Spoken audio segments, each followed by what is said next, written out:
Dünya Uyghur Qurultayı Xatar ostidagi xalqlarni qo'g'dash tashkiloti, Yevropa Sharqi Turkiston birligi ham İlham To'xti instituti birlikda 28 aprel Germaniyaning München shahridagi Bavariya iqtisod va energiya ministrligi binosi oldida namoyish o'tkazgan. Mazkur namoyish Germaniya bosh ministri Angela Merkel bilan Xitoy bosh ministri Li Keqiang o'rtasida 28 aprel o'tkazilgan ikki tarafning 6-navbatlik yuqori darajaliklar suhbati mazgiliga o'rlashtirilgan. Suhbatdan bir kun burun, ya'ni 27 aprel Dünya Uyghur Qurultayı bayonot e'lon qilib, Angela Merkeldan ikki taraf suhbati asnosida qirg'inchilikqa uchrayotgan Uyg'urlar masalasini kun tartibga qo'yishni talab qilgan edi. 28 aprel o'tkazilgan namoyishning maqsadi haqida Dünya Uyghur Qurultayı raisi Dolqin Aysa apandining bugun ziyoratimizni qabul qilib bildirishicha, Xitoyning Münchendagi konsulxonasi bu qitimqi bahor bayramini qutlug'lash murosimiga Bavariyaning ba'zi muhim siyosiy arboblarini taklif qilgan. Bu qitimqi namoyishning muhim maqsadlarining biri Uyg'urlar uchrayotgan qirg'inchiliklarga beparvo holda Xitoyning bahor bayramiga qatnashmoqchi bo'lgan Bavariyaning hukumat qatlamidagi siyosatchilariga norozilik bildirish bo'lgan.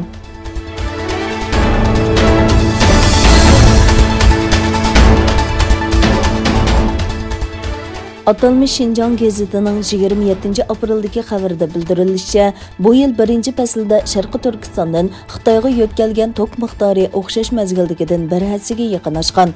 Xabarda ko'rsatilishicha, bu yil birinchi faslda Atalmış Şinjan elektr to'rining Sharqi Turkistonning tokini Xitoyga yetkazish miqdori 29 milliard 300 million kilovat soatga yetib, bulturqiga o'xshash mazgildagidan 42% oshgan. Bunun içinde yeni energiya tok miqdori 7 milliard 500 milyon kilovat saat bo'lib, bir faslda sirtqa yetkazilgan umumiy tok miqdorining taxminan 25%ni egallagan. Xabarda yo'tkalgan tok miqdorining ishi sababi haqidagi analiz tilga ilinib, Sharqi Jo'ng'ar Janubiy Anxoy alohida yuqori besimliq turaqliq tok yetkazish qurilishining tez suratda ishlab chiqarishga kirishtirilganligi, yana bir tarafdan Sharqi Turkistonning elektr energiyasini Xitoyga texmi ko'plab yo'tkazish uchun yo'lga qo'ygan tadbirlarning unumi ko'rilganligi qayd qilingan. Xitoyning Sharqi Turkistondagi boyliq va energiyalarni bulon-talon qilish qilmishi uzun yillik tarixga ega bo'lsa-mu, yaqinqi mezgillardagi qidirish, ichish, yo'tkash harakati texmi kuchaymoqda.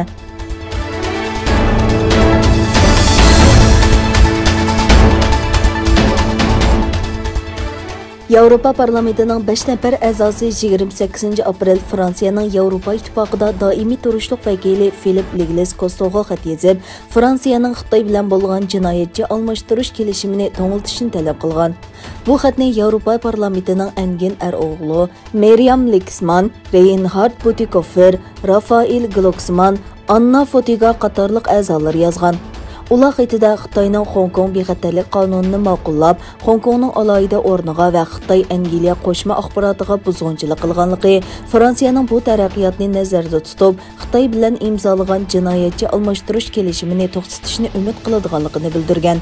Ular xatida yana biz Uyg'urlarning Hong Kong garajdonlarining Tibet yoki Yevropadagi Xitoy o'qituvchilarining Xitoyga qaytarilishining oldini olishimiz kerak deyilgan.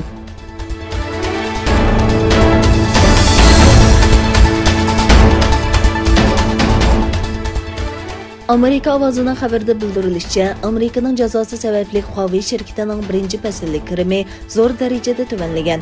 Xabarda qayd qilinishicha, Huawei shirkati 28 aprel doklad e'lon qilib, shirkatning birinchi fasllik kirimining 152 milliard 200 million yuanga yetib, bulturqiga o'xshash mazgildagidan 16.5% tuvanlaganligini, bu shirkatning Honor markasini setish bilan munosabatli ekanligini o'tirg'a qo'ygan.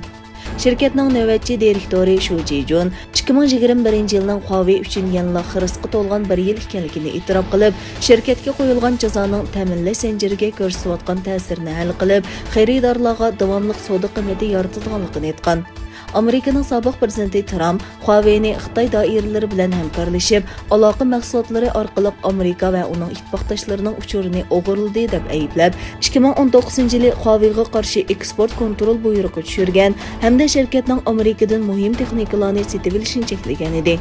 Buningdan boshqa Trump hukumati yana Yevropa va Osiyodagi ittifoqdoshlarini 5G to'rining darajasini o'stirganda Huawei mahsulotlarini ishlatmaslikka qoyil qilgan bo'lib, bu yil 1-oyda vazifaga o'tirgan Bayden hukumati ilgirki hukumatning nurg'un siyosatlarini davomlashtirgan.